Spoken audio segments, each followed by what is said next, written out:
I am Nicole Cook, 38 years old, a major in the Special Forces who has spent half her life in the harshest conflict zones of the Middle East. I was trained to spot an enemy from a mile away, but I failed to recognize the most dangerous one sleeping right inside my own sister's house. The day I returned to New York to surprise Lily for her birthday, the thing that welcomed me was not her smile, but the cold, rhythmic beeping of a ventilator in the ICU at Lenox Hill Hospital. My sister lay there in a deep coma, diagnosed as a victim of a traffic accident. But the real shock hit me when I unlocked my phone. While Lily was fighting for every single breath, Mark, her model husband, was checking in on my family's yacht, a glass of champagne in his hand, laughing with a group of strangers. Not a single tear, not a single phone call. He thinks he married a naive artist and has a sister-in-law who is just a soldier following orders. He's wrong. He has just ignited a war he has no chance of winning. Let me know where you are tuning in from in the comments, and hit that subscribe button if you believe that a traitor to the family deserves a sentence far more brutal than any enemy on the front lines. I maneuvered my Ford F-150 Raptor through the gridlocked traffic of Manhattan. This truck was built for desert terrain, not the suffocating concrete canyons of the city. But I refused to drive anything else. On the passenger seat sat a white box from Magnolia Bakery. Inside was a red velvet cake, Lily's absolute favorite. I glanced at it and forced a smile, adjusting the collar of my uniform. I wanted Lily to see that her big sister was strong, tough, but still remembered the little things that made her smile. I had made a quick stop at a corner bodega to grab a bundle of sunflowers, their bright yellow petals a stark contrast to the gray city. My mind drifted back to our last FaceTime call. Lily had looked thin, her collarbones protruding sharply, and there were dark circles under her eyes that even the grainy video couldn't hide. Yet she had smiled that soft, wavering smile and said, "I'm fine, Nick. Really?" I cursed myself for believing that lie. I gripped the steering wheel until my knuckles turned white. I should have known. That smile wasn't happiness. It was makeup applied over a bruised soul. I looked at the cake box again. The frosting was probably starting to melt in the heat of the cab, a small ruinous detail that made my stomach turn. I pulled up to the townhouse on the Upper East Side. It was a $4 million fortress of limestone and brick, standing tall but completely soulless. The heavy drapes were drawn tight even though it was past noon. I marched up the steps and pressed the doorbell. Once, twice. Silence answered me. It was a heavy, leaden silence that felt wrong. I knelt down and felt under the heavy ceramic planter by the door. An old habit, a secret spare key we had kept since we were kids. My fingers brushed cold metal. I unlocked the door and pushed it open. I expected the soothing scent of lavender candles, the smell that always defined Lily's home. Instead, I was hit by a wall of stagnant air. It smelled of mildew, stale bourbon, and cold cigarette smoke, a smell Lily detested. My combat instincts flared. I stepped inside, my boots heavy on the hardwood floor. In the hallway, an easel had been knocked over. A canvas lay face down, and a tube of red paint had split open, smearing across the floor like dried blood. A General Patton quote flashed through my mind about executing a plan violently rather than waiting. I didn't call out. I moved. This wasn't a home anymore. It was a crime scene. I moved through the house, my eyes scanning for threats. The kitchen was a disaster. The sink was piled high with dishes that had fuzzy green mold growing on the edges. But it was the refrigerator that broke me. Stuck to the stainless steel door was a solitary yellow sticky note. In Lily's handwriting, shaky and small, it read, "Happy birthday to me." My chest tightened. She had been alone. I turned to the trash can in the corner of the home office. A piece of printer paper was crumpled into a tight ball sitting right on top. I pulled it out and smoothed it against the granite counter. It was a divorce petition, half-filled, abandoned, stained with what looked like a teardrop. I pulled out my phone and dialed Mark, straight to voicemail. I dialed Lily. A muffled ringing sound echoed from the living room. I followed the sound to the sofa. Her phone was wedged deep under the cushions. Why would she leave without her phone? Or was she unable to take it? Suddenly, the landline on the kitchen wall screamed, cutting through the silence. I grabbed it, my voice dropping to a command tone. Hello? Is this the residence of Lily Collins? This is Lenox Hill Hospital Emergency Department. 15 minutes later, I was sprinting through the sterile white corridors of the ICU. The rhythmic beep, beep, beep of the machines was the only sound that welcomed me. And there she was. My little sister looked so small, lost in a forest of tubes and wires, her head wrapped in thick white bandages. A nurse looked up from a chart, her eyes filled with weary pity. You must be the sister? Thank God. Finally, someone is here. The word finally hit me like a physical blow. I looked around the small room. The chair designated for family members was pushed against the wall. It was empty. There was no suit jacket draped over it, no half-drunk cup of coffee, no Mark. My sister was fighting for her life, hanging by a thread. And the man who stood at the altar and vowed to hold her in sickness and in health was nowhere to be found. I looked at the empty chair, and the sadness in my heart instantly calcified into a cold, hard rage. I reached out and gently took Lily's hand. It was ice cold, limp against my calloused palm. As I rubbed her skin, trying to transfer some of my warmth to her, my thumb brushed against something raised and jagged on the inside of her wrist. I froze. It wasn't a fresh wound from the accident. It was a scar. A faint, silvery line that had healed poorly. I stared at that mark, and the sterile white walls of the ICU dissolved. Suddenly, I was back in the mahogany-paneled living room of our parents' estate in Greenwich, Connecticut. It was Thanksgiving last year. I had arrived straight from the airfield, still wearing my operational camouflage pattern uniform, smelling of jet fuel and exhaustion. I hadn't even had time to change. In contrast, Mark was standing by the fireplace, swirling a glass of expensive bourbon, looking like he had just stepped out of a magazine spread. He wore a Tom Ford suit that probably cost more than my entire year's salary. When I walked in, the room went quiet. Mark turned, flashed that perfect veneered smile, and raised his glass. Well, well, he announced, his voice booming so everyone could hear.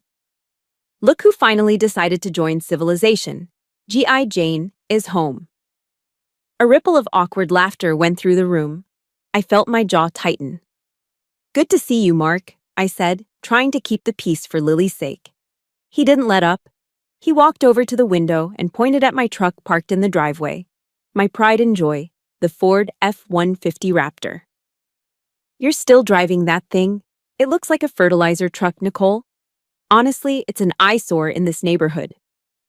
Why don't you get a real job instead of playing security guard for old men in Washington? I could get you an entry-level position as a receptionist at my firm. You'd make more money. My blood boiled. I took a step forward, my fists clenching. I wanted to break his nose right there in front of the turkey and the cranberry sauce. But before I could move, a small hand grabbed my arm. It was Lily. She looked terrified. She pulled me toward the back garden, her eyes wide and pleading. Please, Nick, she whispered, her voice trembling. Mark is just joking. That's just his sense of humor. He's under a lot of pressure right now with the venture capital fund. I looked at my little sister. She wasn't defending me, she was managing him. Pressure gives him the right to be a prick? I asked. Lily looked down at her shoes. He says I don't understand money. He says I'm bad with finances, so I signed over control of Grandpa's trust fund to him. He's investing it for our future. He's really smart, Nick. I stood there in the cold autumn air, stunned. Our grandfather's trust fund was substantial. It was supposed to be her safety net. You did what? He loves me, she said. But she sounded like she was trying to convince herself. That was the moment I should have screamed. That was the moment I should have dragged her out of that marriage. But I didn't. I stayed silent because I didn't want to ruin the holiday. I didn't realize then that it wasn't love. It was a hostile takeover. Mark had isolated Lily, stripping away her financial independence piece by piece until she was just a doll he could keep on a shelf. And it got worse. Later that evening, I overheard Mark talking to our parents in the library. I'm worried about Nicole, Mark said, his voice dripping with fake concern. Women who spend that much time in combat zones, they come back wrong. Unstable. You know the stats on PTSD? Honestly, I don't think she should be managing her own inheritance when the time comes. For her own safety, maybe I should help oversee her share too. I listened from the hallway, feeling bile rise in my throat. He wasn't just insulting me, he was strategically dismantling my credibility. He was planting seeds of doubt in my parents' minds, painting me as the crazy war veteran so that if I ever tried to expose him, no one would believe me. He was terrified of me. He knew I was the only one who could see through his shiny exterior to the predator underneath. Back in the hospital room, the rhythmic beeping of the heart monitor pulled me back to the present. I looked at Lily's bruised face, at the tubes keeping her alive. I should have seen it, I whispered, a tear escaping and tracking through the dust on my cheek. I should have swallowed my pride and dragged you out of that house. But I hadn't. I had chosen to go back to the Middle East because dodging bullets in the desert was easier than dealing with the sneering contempt of my brother-in-law and the passivity of my family. I had run away. And because I ran, my sister was lying here, broken. The guilt hit me harder than any shrapnel ever could. But as I wiped the tear from my face, the guilt hardened into something else, something useful. Mark thought he had neutralized me. He thought G.I. Jane was too stupid to understand his game. He thought he could steal my sister's money, break her spirit, and then leave her for dead while he partied on a yacht. I want to ask you guys something real quick. Have you ever known someone like Mark? Someone who isolates their partner from family and controls all the money while pretending to be the perfect spouse? If you have, hit that like button and type yes in the comments. Let me know I'm not the only one seeing this red flag. I stood up, the chair scraping loudly against the floor. I wasn't crying anymore. The sadness was gone, replaced by the cold, calculating focus of a soldier entering a kill box. He wanted a war? He was about to get one. But first, I needed to know exactly where he was. I picked up my phone. It was time to go hunting. My phone vibrated violently against the hard plastic of the hospital chair, the sound echoing like a drill in the quiet ICU room. I ignored it at first, my eyes fixed on the slow rise and fall of Lily's chest. It buzzed again. And again. A persistent, demanding rhythm that refused to be sidelined. I picked it up, expecting a call from our parents, or maybe, just maybe, Mark finally returning my 100th call. But the screen was dark. It was a notification. I rarely used social media. In my line of work, digital footprints were a liability. I kept a ghost account on Instagram solely to keep an eye on Lily, who loved posting her paintings and her perfect life in the city. But this notification wasn't from Lily. It was a suggested post, the algorithm doing its terrifyingly accurate job. Mark Collins was just tagged in a post by Candy Baby 99. Candy Baby 99.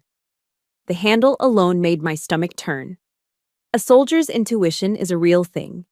It's a prickle on the back of your neck before an IED goes off. I felt that prickle now. My finger hovered over the screen for a second, trembling slightly, before I tapped the notification. The screen flared to life, the brightness blinding in the dim hospital room. The image that loaded was high definition, saturated with color and sunlight. It assaulted my eyes.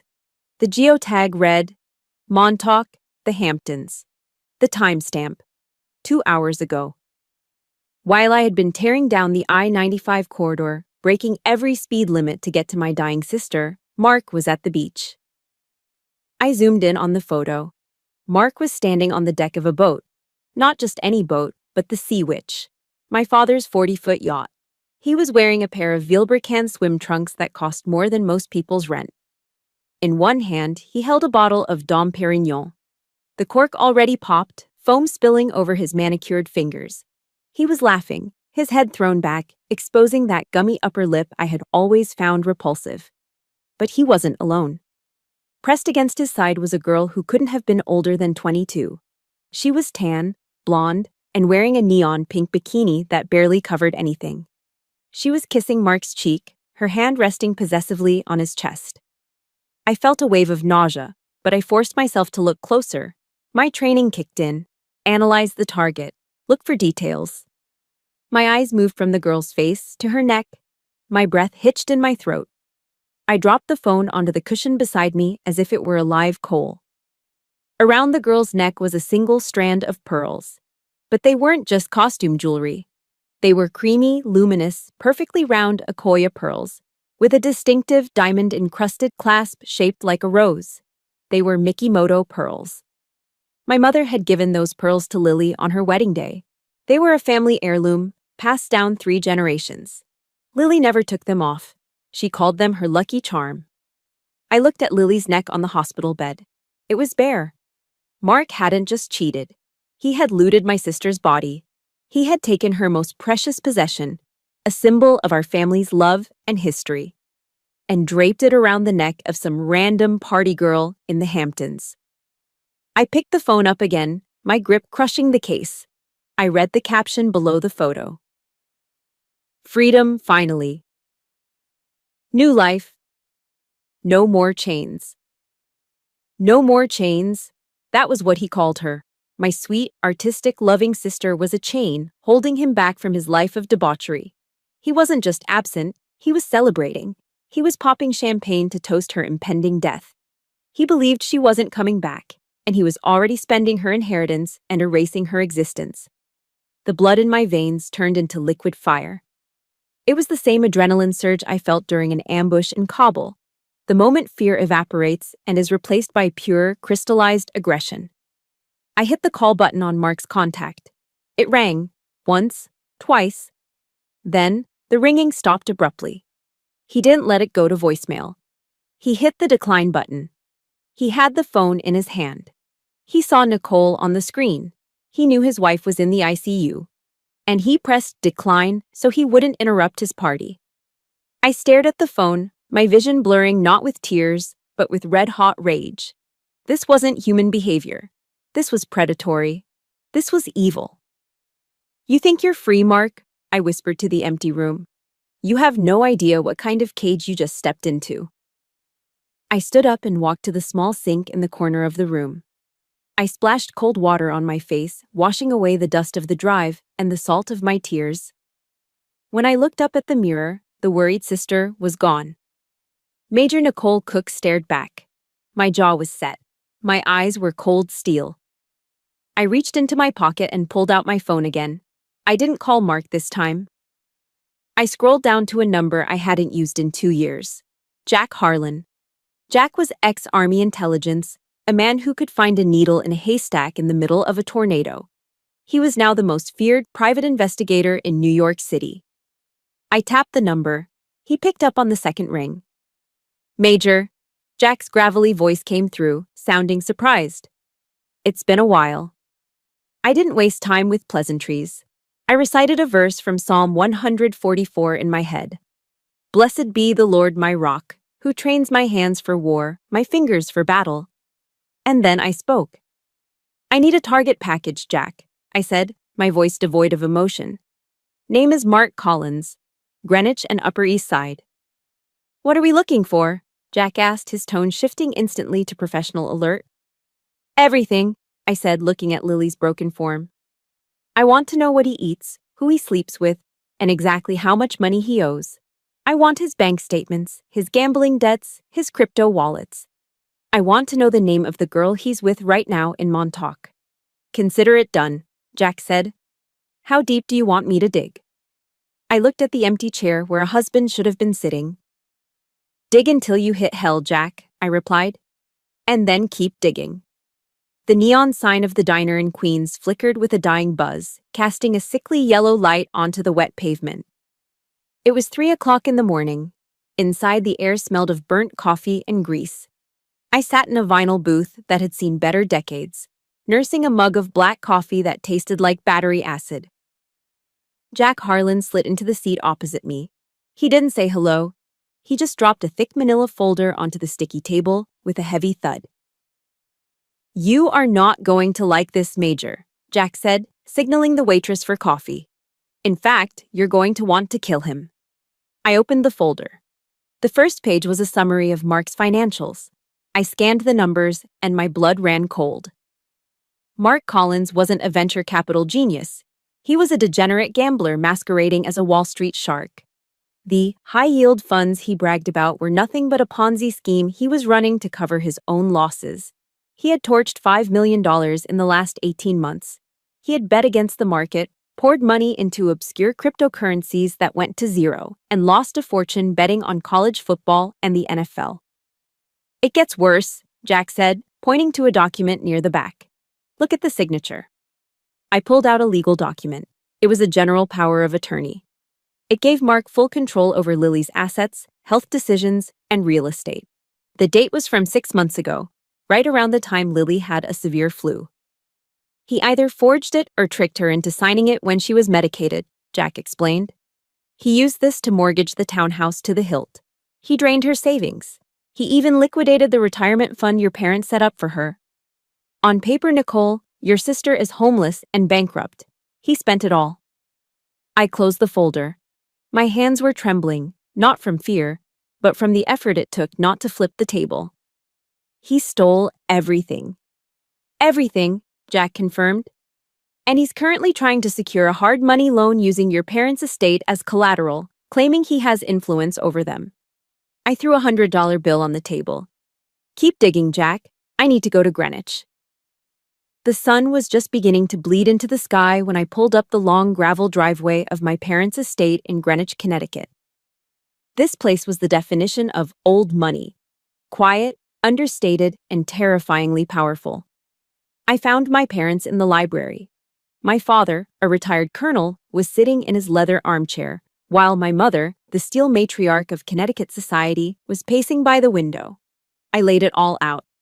The photos from the Hamptons, the gambling debts, the power of attorney, the fact that Lily was currently lying in a coma while her husband spent her last dime on champagne and women. My mother gasped, her hand flying to her mouth as she sank onto the sofa. But my father didn't say a word. He stood up slowly, walked over to the locked cabinet in the corner, and pulled out his Remington shotgun. He cracked the barrel open to check the load. "I'm going to kill him," my father said. His voice wasn't loud, it was a matter-of-fact statement. "I'm going to drive to New York and put a hole in his chest."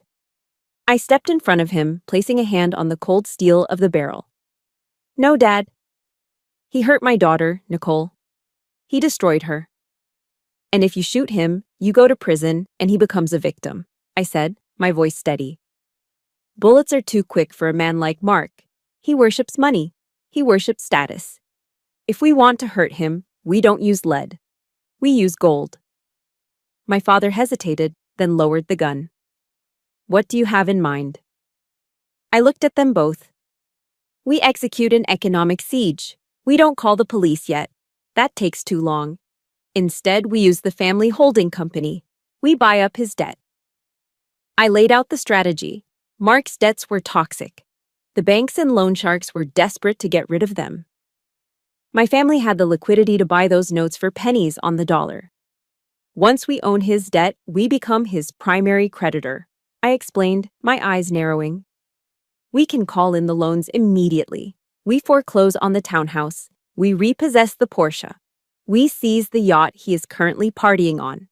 We strip him naked before we even hand him over to the DA. We turn him into a pauper." A shift occurred in the room. The grief evaporated, replaced by the ruthless efficiency that had kept my family wealthy for generations. My father nodded, a grim smile touching his lips. "I'll call the lawyers. We'll own him by noon." I turned to leave. I had to get back to the hospital. But as I reached the door, my mother called out, "Nicole." I turned. My mother, who had always criticized my combat boots and my lack of a husband, who had called me rough and unladylike, walked over to me. Her eyes were red, but her chin was high. She reached for my hand. She slid a ring off her own finger, a heavy vintage diamond ring that had belonged to her grandmother. She pressed it into my palm and closed my fingers over it. "I used to think you made a mistake joining the army," she whispered, her voice fierce. "I thought I had lost you to a world I didn't understand. But today I thank God that you are a soldier." She gripped my hand tight. "You go back there, Nicole. You go back there and you tear him apart. Do it for your sister. Do it for the honor of this house. I looked at the ring, then at my mother. For the first time in 38 years, I didn't feel like the black sheep. I felt like the protector. I will, Mom, I said. I'm going to war. I walked out to my truck. The morning air was crisp. I had the intel. I had the funding. And now, I had the mandate. Mark Collins had no idea that the sun was rising on his last day of freedom. It was day 4 in the intensive care unit. The air was recycled and cold, smelling of antiseptic and despair. I hadn't slept in 36 hours. I was fueled by black hospital coffee and the weight of the diamond ring my mother had pressed into my hand, a tangible reminder that the cavalry had arrived, even if they weren't in the room. Then the heavy double doors swung open. The leading actor had finally arrived on set. Mark stumbled into the room. If I didn't know better, I would have felt sorry for him. His hair was a bird's nest of tangles. His usually crisp dress shirt was untucked, hanging loosely over wrinkled trousers. His eyes were red-rimmed and puffy. It was a perfect costume for the role of the devastated husband. "Oh God, Lily!" he wailed, rushing toward the bed, his voice cracking theatrically. "My sweet girl! Why? Why did this happen?" I stood in the corner, arms crossed, watching him with the detached focus of a sniper tracking a target. I saw what others missed. I saw the way he checked his reflection in the glass partition before rushing in. I saw the venti Starbucks cup clutched in his hand. That cup made my blood boil. He had walked past a dozen nurses, walked past me, the woman who had been keeping vigil for 4 days straight, and he hadn't brought a water, a coffee, or a donut for anyone but himself. Even in his grief, Mark Collins only thought about his own thirst. He lunged forward to grab Lily's hand, the same hand I had been holding for hours. I moved. I intercepted him before he reached the bedside, stepping between him and my sister like a physical shield. I grabbed his wrist. My grip was iron. "Don't touch her," I said, my voice low and vibrating with menace. "Do not touch her with those filthy hands." Mark froze. The weeping husband mask slipped for a split second, revealing the sneering narcissist underneath. He yanked his arm away and straightened up, looking me up and down with that familiar look of disdain. "What the hell are you doing here, G.I. Jane?" he spat, his voice dropping so the nurse's station wouldn't hear. "Don't you have a mission somewhere? Shouldn't you be killing people in a desert instead of harassing me?" I leaned in. The smell hit me instantly. Beneath the aggressive scent of wintergreen breath mints, I could smell it. The sour, stale stench of expensive gin and the cloying floral note of a woman's perfume. Bond number 9. Not Lily's brand. "You reek, Mark," I said. "You smell like booze and cheap decisions." He didn't flinch. He adjusted his collar, regaining his arrogance. "I was working, Nicole. I was out of town trying to close a deal to pay for her medical bills." He gestured to Lily. "While you stand here playing soldier, I'm the one paying for the electricity keeping her alive." The audacity was breathtaking. He was paying with her money. I stepped closer, invading his personal space. I wanted him to feel the threat. I saw the pictures, Mark. Montauk, the boat, the champagne, and the girl wearing my mother's pearls. For a heartbeat, fear flickered in his eyes. His Adam's apple bobbed. I had him. I was ready to drag him out into the hallway and expose him to the world. But I underestimated him. Mark wasn't just a thief. He was a predator who knew how to use his prey's weaknesses against them. He suddenly stumbled back, throwing his hands up in a defensive posture. He turned his head toward the nurse's station and raised his voice, pitching it perfectly to sound terrified. "Nurse! Nurse! Please help!" A heavy-set nurse hurried over, looking alarmed. "What is going on here? You need to keep it down." Mark pointed a shaking finger at me. I'm so sorry. It's my sister-in-law. She has severe PTSD from her time in the service." He looked at the nurse with pleading, tear-filled eyes. "She's paranoid. She's hallucinating things about me. She gets aggressive and confusing. I'm afraid she's going to hurt my wife during one of her episodes. Please, I just want to be with Lily." My jaw dropped. I stood there, stunned. He had taken my service, my sacrifice, and the very real scars I carried, and he had weaponized them. He had turned me into the crazy veteran stereotype in under 10 seconds. The nurse's demeanor changed instantly. The sympathy she had shown me for days evaporated, replaced by caution and fear. She looked at my uniform, then at the grieving husband. "Major," the nurse said, her voice firm and authoritative. "I think it would be best if you stepped outside for a while. Let Mr. Collins have some time with his wife. You seem agitated." "He's lying," I said, my voice trembling with suppressed rage. "He was in the Hamptons with a mistress 2 hours ago." "She's delusional," Mark whispered to the nurse, shaking his head sadly. "See? She thinks I'm partying while my wife is dying.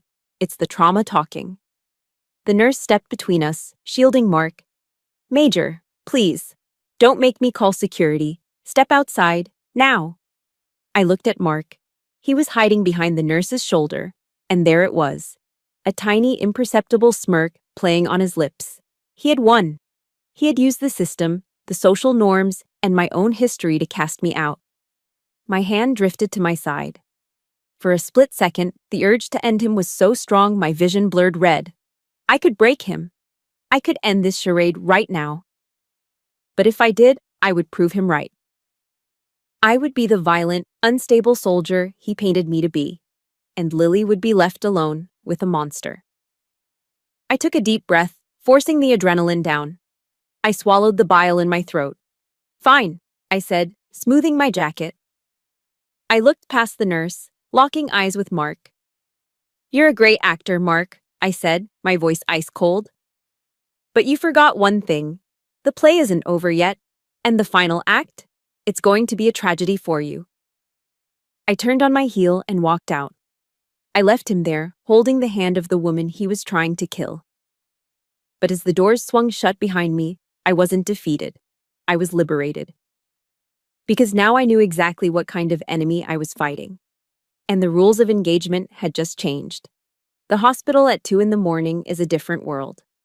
The chaotic hum of the day fades into a heavy, suffocating silence, broken only by the squeak of rubber shoes on linoleum and the distant hum of ventilation systems. I was sitting in the waiting area, staring at a vending machine without really seeing it, when Dr. David signaled to me. David had been our family physician for 20 years. He treated my scraped knees when I was a kid and monitored my father's blood pressure. But tonight, he didn't look like a family friend. He looked terrified. "Nicole," he whispered, glancing up and down the hallway. "Come with me, now." He led me into the on-call room and locked the door behind us. The click of the lock echoed loudly in the small space. He didn't offer me a seat. He just walked to a desk and pulled out a printout of a lab report. "I shouldn't be showing you this," David said, his voice tight. "Technically, Mark is her next of kin. But I can't sleep with what I found." He handed me the paper.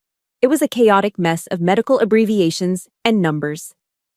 I ran a retrospective analysis on the blood sample the paramedics drew the moment they brought Lily in. David explained, tapping a specific line with a shaking finger. "Look at her glucose levels at the time of admission." I squinted at the number. 30 milligrams per deciliter. 30, David repeated grimly. "Nicole, a normal person is around 100. At 30, the brain shuts down. You suffer confusion, seizures, and loss of consciousness. Lily didn't fall asleep at the wheel. She went into severe hypoglycemic shock." I frowned, confusion warring with the dread rising in my gut. "But that makes no sense. Nobody in our family is diabetic. Lily has never taken insulin in her life." David looked me dead in the eye. "Exactly. That is why I ran a C-peptide test. It tells us if the insulin in her body was made by her pancreas or if it came from outside." He took a deep breath. Her insulin levels were 20 times the normal limit, and it was exogenous. "Exogenous?" I asked, the word feeling heavy on my tongue. "It means injected," David said. "Someone injected her with a massive dose of insulin. It drops blood sugar instantly. It mimics a stroke or a fainting spell. And the terrifying part? It metabolizes out of the system in hours. If I hadn't tested that specific sample from the crash site, we would never have found it. It would have looked like a tragic accident. The room seemed to spin. I grabbed the edge of the desk to steady myself. This wasn't an accident, I whispered, the realization hitting me like a physical blow. This was an assassination. Suddenly, the pieces of the puzzle slammed together with a sickening clarity. The $5 million in debt, the desperate need for cash, and the life insurance policy. I remembered when Lily signed it. It was a standard $2 million policy, something my father insisted on for tax purposes. Mark was the sole beneficiary. The timeline played out in my head like a horror movie. Mark knew he was drowning in debt. He knew he was about to lose everything. So, he concocted a plan. He didn't use a gun or a knife. Those leave evidence. He used medicine. He probably waited until the morning. Maybe he mixed it into her orange juice, or maybe in a twisted act of care, he offered to give her a vitamin shot. He injected her with death, kissed her goodbye, and watched her get into her car, knowing that in 20 minutes she would lose consciousness on the highway. And while she was crashing into a concrete divider, fighting for her life, he was driving to the Hamptons to pop champagne bottles. I felt bile rise in my throat. I had to swallow hard to keep from vomiting. I had seen evil in war. I had seen men do unspeakable things to each other, but those men held rifles. They were enemies. They didn't share your bed. They didn't whisper, "I love you," while plotting your execution. This was a different kind of evil. It was intimate. It was domestic.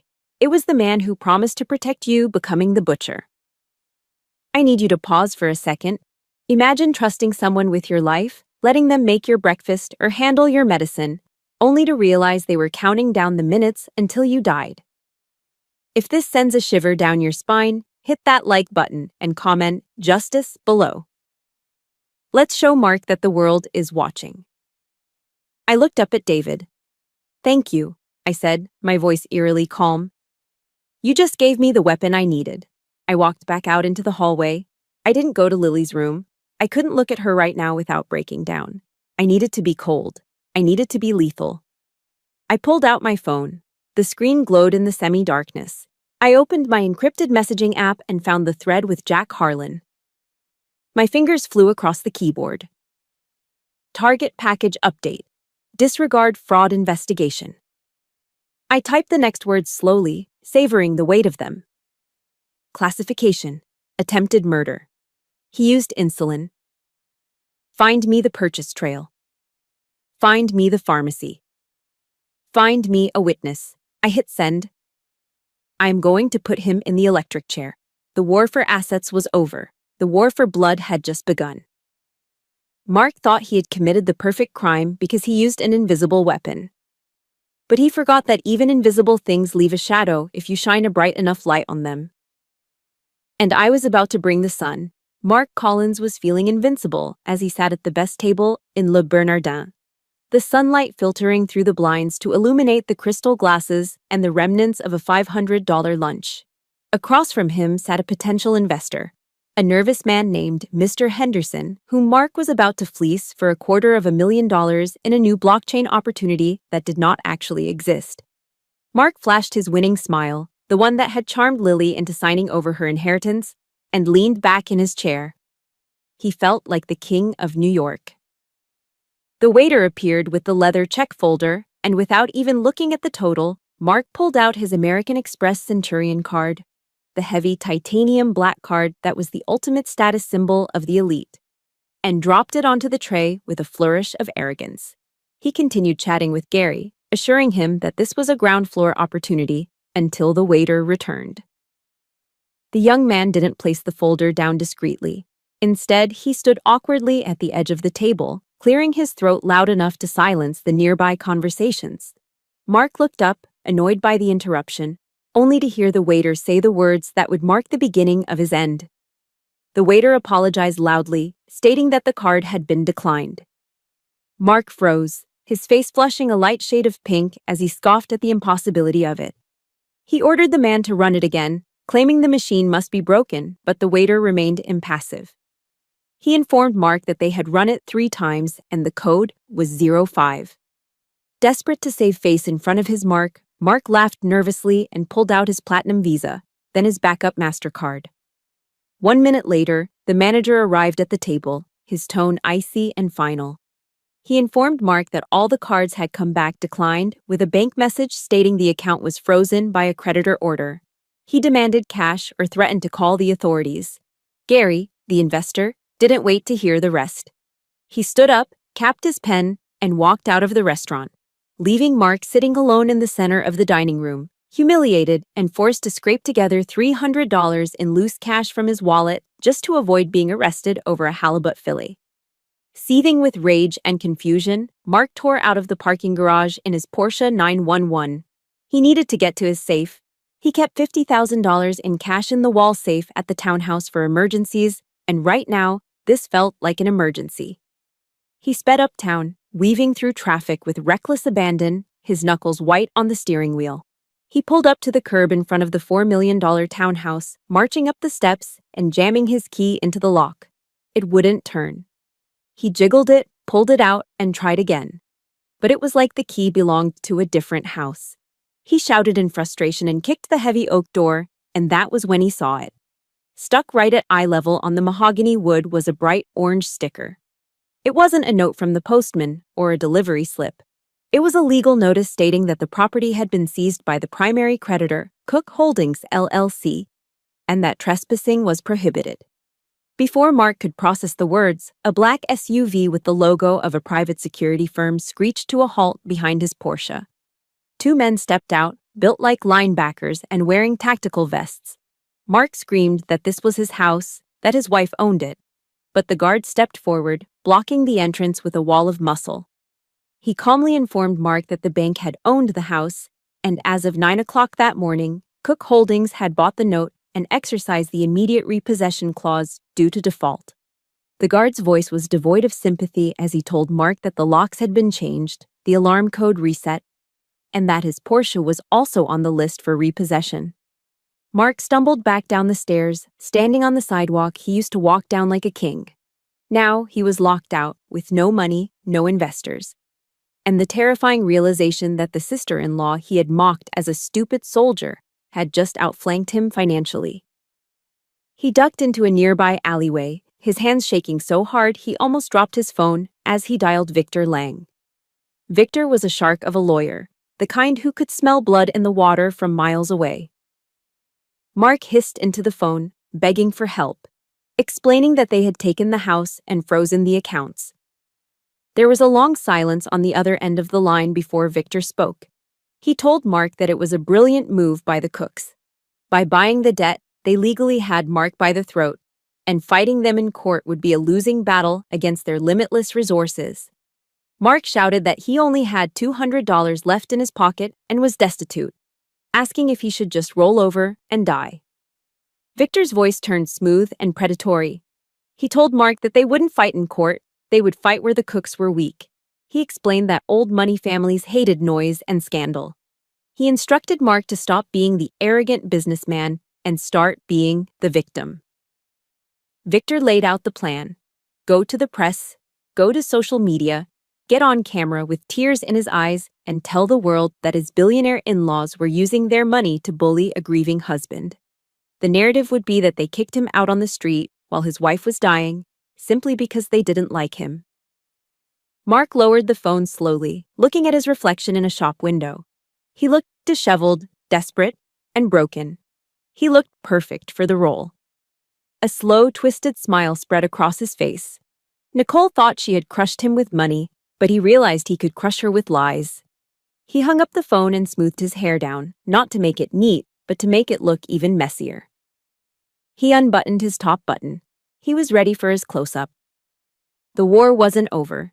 It had just moved to a new battlefield. The Manhattan civil court smelled of floor wax and old lies. I sat in the front row, my back rigid against the hard wooden bench, watching a nightmare unfold in slow motion. We were there for an emergency hearing regarding the asset freeze and the restraining order, but Mark's lawyer, Victor Lang, was turning it into a character assassination of me. Victor was good. I hated him, but he was good. He paced in front of the judge in a three-piece suit that cost more than a mid-sized sedan, weaving a narrative that made Mark look like a saint and my family look like vindictive tyrants. Your Honor, Victor boomed, his voice smooth as silk. This is a clear case of a wealthy, powerful family bullying a grieving husband. My client, Mr. Collins, has been locked out of his own home and stripped of his dignity while his wife lies in a coma. And based on what evidence? The paranoid delusions of a sister-in-law who has spent too much time in war zones. He turned and pointed a manicured finger at me. Major Cook sees enemies everywhere she looks. It is a tragedy, really.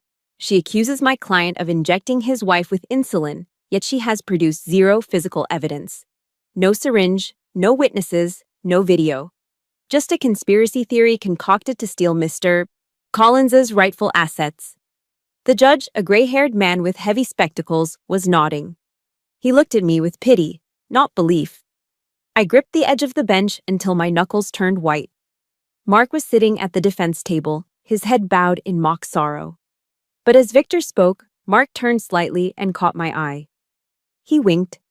A tiny, imperceptible smirk played on his lips. He knew he was winning. Unless the plaintiff has something substantial, the judge said, looking at our family lawyer, I am inclined to lift the freezing order and dismiss the... Bang! The heavy double doors at the back of the courtroom swung open, hitting the wall with a thunderous crash that silenced the room. Every head turned. The silence that followed was thick enough to choke on. A nurse in blue scrubs pushed a wheelchair into the center aisle. Sitting in it was Lily. She looked frail, her body swallowed by a hospital gown and a thick wool blanket. Her head was still wrapped in heavy white bandages, and her face was pale as a sheet. But her eyes were wide open, and they were burning with a fire I hadn't seen in years. Mark stood up so fast his chair toppled over backward. His face drained of all color, leaving him looking like a wax figure. The smirk was gone, replaced by pure, unadulterated terror. Objection, Victor Lang shouted, losing his cool composure. Your Honor, this is highly irregular. The victim is in critical condition. She has suffered brain trauma. Her memory is compromised. She is not a reliable witness. The judge banged his gavel. Sit down, Mr. Lang. If Mrs. Collins is here, I want to hear what she has to say. Lily didn't look at Mark. She didn't look at me. She stared straight at the judge, her voice raspy but steady. I don't remember the crash, Your Honor, Lily said, her voice echoing in the silent room. I don't remember driving off the road. But I remember what my husband did the months before. And even if my memory is foggy, my computer remembers everything. Our lawyer, a sharp woman named Sarah, stepped forward holding an iPad. Your Honor, 3 months ago, Mrs. Collins suspected her husband of infidelity.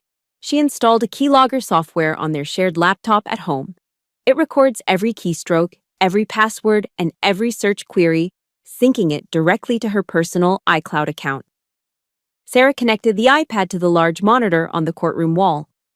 This is the search history from Mark Collins's user profile on the night before the accident, between 10 o'clock at night and midnight. The screen flickered to life. The text was large, black, and damning. A collective gasp swept through the courtroom. I felt the air leave my lungs. 10:05 p.m. Lethal dose of insulin for 110-pound female. 10:15 p.m. How to inject insulin without leaving a mark. 10:30 p.m. How long does synthetic insulin stay in bloodstream? 11:00 p.m. Life insurance payout timeline for accidental car death. The list went on. It wasn't just a search history, it was a blueprint for murder. It showed the cold, calculated planning of a man who sat on the couch next to his wife, typing into a search bar how to kill her while she probably slept in the next room. For a moment, the only sound in the room was the hum of the projector. The evidence hung in the air, undeniable and horrifying. Mark stood there, his mouth opening and closing like a fish out of water. The grieving husband mask had been ripped off, revealing the monster underneath. Victor Lang slumped into his chair. He closed his briefcase. He knew it was over. There was no spinning this. There was no PTSD defense for a Google search history that detailed a homicide plot. That is not what it looks like, Mark suddenly shouted, his voice shrill and desperate. He pointed at the screen, sweat pouring down his forehead. I was researching for a medical investment. I was looking into biotech stocks. It was due diligence.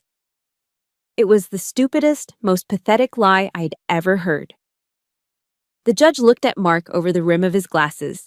The look of disgust on his face was absolute. He didn't even bother to respond to the outburst. He turned to the bailiff standing by the wall. "Officer," the judge said, his voice cold as ice, "please secure the defendant. I am holding him in contempt, and I recommend the district attorney take a very close look at this new evidence immediately." Two officers moved toward Mark. He tried to back away, looking around for an exit, but there was nowhere to run. As the handcuffs clicked around his wrists, the sound loud and final in the quiet room, Mark looked at Lily. She wasn't crying. She sat tall in her wheelchair, watching him with a look of utter indifference. She had saved herself. I let out a breath I felt like I had been holding for a week. The weight on my chest vanished. I looked at Victor Lang, who was staring at his table, refusing to make eye contact with anyone. I looked at Mark, now being dragged toward the side door, shouting incoherent excuses. And then I looked at my sister. She turned her head slowly and met my gaze. She offered me a small, tired smile. We didn't need to say a word. The war was over. We had won. The judge's gavel hit the wood with a finality that echoed through the packed courtroom. 28 years, that was the sentence. Mark Collins was found guilty of attempted murder in the first degree, 3 counts of wire fraud, and grand larceny. As the bailiffs dragged him away, Mark wasn't crying. He was screaming. He shouted that he had been framed, that his lawyer was incompetent, that the system was rigged against him. The press loved it. The flashbulbs popped like fireworks, capturing the downfall of the Wall Street wolf. Outside the courthouse, reporters swarmed my parents, hailing the Cook family as heroes of justice. But back at the estate in Greenwich, there was no champagne. There was no victory party. The house was silent, wrapped in the heavy, suffocating quiet of a funeral home. I found Lily sitting on the back porch in an Adirondack chair, staring out at the manicured lawn as the sun began to set. She looked fragile, like a porcelain doll that had been glued back together but was still missing pieces. I walked over and placed a hand on her shoulder. She didn't flinch. "It is over, Lil," I said softly. "He's gone. 28 years. He will be an old man when he gets out. He can't hurt you anymore." Lily didn't look at me. She just shook her head slowly, a tear tracking a lonely path through the scar on her cheek. "You don't understand, Nicole," she whispered, her voice sounding like broken glass. "He took so much more than 28 years. She reached into the pocket of her oversized cardigan and pulled out a small white box. She opened it with trembling fingers. Inside sat a pair of tiny white leather loafers. Infant shoes. I froze. The air left my lungs. "I was going to tell him that night," Lily choked out, the sob finally breaking through her throat. "I was 12 weeks along, Nick. I had just passed the first trimester. We were going to have a baby." My knees gave out, and I sank onto the wooden floorboards beside her chair. The world tilted on its axis. "The doctor said..." Lily gasped for air, her hand clutching her stomach. "The doctor said the hypoglycemic shock caused my body to shut down." And then the impact of the car hitting the divider. The airbag. It was too much trauma. I lost the baby before they even got me out of the wreck. I stared at the tiny shoes, feeling a darkness settle over me that was blacker than any night in a combat zone. Mark hadn't just tried to kill his wife for insurance money. In his greed, in his blind arrogance, he had murdered his own unborn child. That baby was my nephew. That baby was the next generation of our family. Mark Collins wasn't just a thief. He was a monster who had devoured his own flesh and blood. 1 week later, I drove to Ossining, New York. Sing Sing Correctional Facility is a fortress of concrete and steel rising from the banks of the Hudson River. It smells of industrial cleaner, stale sweat, and hopelessness. I went through security, surrendering my phone, my keys, and my belt. I walked into the visitation room, a long gray hall divided by thick plexiglass barriers. Mark was brought in. He looked different. His expensive haircut was gone, replaced by a shaved head that showed the lumpy shape of his skull. He wore a dark green jumpsuit that hung loosely on his frame. He looked gaunt, but as soon as he saw me, that familiar sneer twisted his lips. He sat down, picking up the phone on his side of the glass. I picked up mine. "Come to gloat, Major," Mark said, his voice tinny through the receiver. "Enjoy it while you can. My new lawyer is already filing an appeal. I will be out in 5 years on a technicality." He was still doing it. He was still playing the game, convinced he was the smartest person in the room. I didn't smile. I didn't yell. I looked at him with the flat, dead eyes of someone who has seen too much death to be fazed by a ghost. "I didn't come to gloat, Mark," I said calmly. "I came to give you something." I reached into my pocket and pulled out a single photograph. It was a grainy, black and white ultrasound image. I pressed it flat against the plexiglass, right at his eye level. Mark squinted at it, confusion wrinkling his forehead. "What is this? Some kind of joke?" "Lily was going to tell you the night of the accident," I said, my voice low and steady, driving every word into him like a nail. "She bought a pair of shoes. She cooked your favorite dinner. She was 12 weeks pregnant, Mark." Mark went still, his eyes locked onto the small gray shape in the center of the photo. His mouth opened slightly, but no sound came out. "The insulin you injected caused her body to go into shock," I continued, mercilessly. "The crash finished the job. You didn't just try to kill your wife for a payout. You killed your own child." Mark's hand started to shake. He touched the glass, his fingers tracing the outline of the ultrasound. The arrogance was cracking, splintering under the weight of the truth. "No," he whispered. "No, she never said." "It was a boy." I delivered the final blow. "You killed your son, Mark. You killed your legacy. And for what? To pay off a gambling debt?" I watched the light go out of his eyes. I saw the exact moment his mind broke. The narcissist can justify hurting others, but he cannot justify destroying himself. And his son was an extension of himself. He let out a sound that wasn't human. It was a guttural, strangled cry of pure agony. He slammed his forehead against the glass, sliding down until he hit the metal shelf. "My son," he wailed, rocking back and forth. "Oh God, what did I do? What did I do?" I stood up. I didn't feel happy. I didn't feel relieved. I felt cold. But justice had been served. The prison sentence was just time. This was eternity. I hung up the phone. I turned my back on him. Through the thick, bulletproof glass, I could see his mouth wide open in a scream, his face contorted in madness, but I couldn't hear a thing. I walked out of the prison into the bright, blinding sunlight of the afternoon, leaving Mark Collins alone in the silence of his own hell. Spring came late to Greenwich that year, but when it finally arrived, it exploded in a riot of green and gold. 6 months had passed since the judge banged his gavel, and the silence that now filled our parents' estate was no longer heavy or oppressive. It was the silence of peace. I had officially submitted my paperwork for an honorable discharge from the Army. It was the hardest decision of my life, yet also the easiest.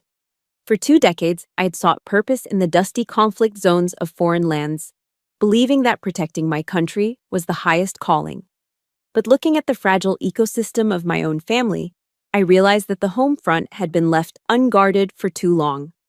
I wasn't going back to the sandbox. My war was here now. Each morning, instead of gripping the cold polymer of an AR-15 rifle, my hands wrapped around the wooden handle of a garden shovel. I spent my days on my knees in the dirt behind the main house, reclaiming the garden that had been neglected during the chaotic months of the trial. Lily was there with me. She was still thin, and she tired easily, but the color had returned to her cheeks. We worked side by side, pulling up weeds and turning the soil. We planted rows of bright yellow sunflowers and, of course, lilies. Watching those green shoots break through the thawing earth felt like a miracle. After a winter of death and concrete prison walls, seeing life force its way toward the sun was the only therapy I needed. One afternoon, the smell of turpentine and linseed oil wafted from the sunroom. Lily had started painting again. For years, her art had been pretty but superficial. dreamy landscapes that Mark liked to hang in his office to show off his talented trophy wife. But when she called me in to see her latest piece, I saw that the dreamer was gone. The canvas was large and imposing. It was full of shadows, dark blues and grays that swirled like a storm. But in the center, there was a piercing shaft of light. "It is called The Guardian," Lily said softly, wiping paint from her hands with a rag. I stepped closer. The figure in the painting wasn't wearing camouflage or holding a weapon. It was a woman in a mud-stained flannel shirt, her hands bare and dirty, cupping a tiny, fragile green sprout, shielding it from the encroaching storm. I recognized the jawline. I recognized the fierce, protective hunch of the shoulders. It was me. I stood there, the smell of wet paint filling my nose, and felt tears prick my eyes. I had received medals for valor. I had been commended by generals, but nothing, absolutely nothing, had ever made me feel as seen as this canvas. "I used to think you were scary," Lily admitted, standing beside me. "Now I know you are just safe." That November, Thanksgiving dinner was different. The long mahogany table was set with the good china, just like last year. The turkey was golden brown, and the cranberry sauce was tart and sweet. But the air in the room had changed. There was no Mark Collins sitting at the head of the table, swirling expensive bourbon and making snide comments about my truck or my career. There was no tension making our shoulders tight. There was just the sound of my father laughing at a joke, the murmur of my mother saying grace, and the clinking of silverware. I looked across the table at Lily. The scar on her forehead from the windshield was still there, a thin white line that cut through her eyebrow. It would never fully fade, just like the pain of losing the baby would never fully go away. We didn't talk about the empty chair or the tiny shoes in the box upstairs. We didn't have to. I raised my glass of wine. "To the survivors," I said. My parents and Lily raised their glasses. "And to the fact," I added, a small genuine smile touching my lips, "that living happily is the only way to truly piss off the people who wanted us dead." Lily laughed. It was a real laugh, deep and throaty, not the polite, fearful giggle she used to have. It was the sound of victory. "My name is Nicole Cook. I used to think the battlefield was the only place I belonged. I thought strength was measured in caliber and confirmed kills. But I was wrong. The hardest war you will ever fight is the one to protect the people you love from the cruelty of the human heart." Mark is currently rotting in a 6x8 cell in Sing Sing, staring at cinder blocks and eating processed food, consumed by his own sins. But me? I am busy. I have a garden to tend. I have a sister to help heal. I have a life to build. If you are listening to this story and you feel alone in your own private war, if you feel like the enemy is sleeping in the next room or sitting at your dinner table, I want you to remember this. You are stronger than you think. You are more resilient than they can ever imagine. And sometimes the bravest thing you can do isn't to fire a gun. It is to plant a flower in the scorched earth, stand back, and watch it grow. Before I sign off, I want to leave you with one final briefing. This mission wasn't just about revenge. It was about waking up. Mark didn't destroy Lily overnight. He did it slowly, by isolating her and taking control of her finances under the guise of love. Please remember this. True love never requires you to surrender your independence or your voice. Protecting your assets and maintaining your own safety net isn't an act of distrust. It is an act of self-preservation. If your gut tells you something is wrong in a relationship, listen to it. That instinct is your first line of defense. Never apologize for keeping your guard up. Now, I want to hear from my squad out there. Have you ever had to fight a battle for a loved one against someone they trusted? Or maybe you saw the red flags when everyone else was blind to them? Share your story in the comments below. I read every single one, and your experience might just save someone else who is reading it. If you believe that justice is worth fighting for, do me a huge favor. Hit that like button and smash subscribe to join our community. We are building a platoon of survivors here, and I want you on the front lines for the next story. Stay safe out there. Dismissed.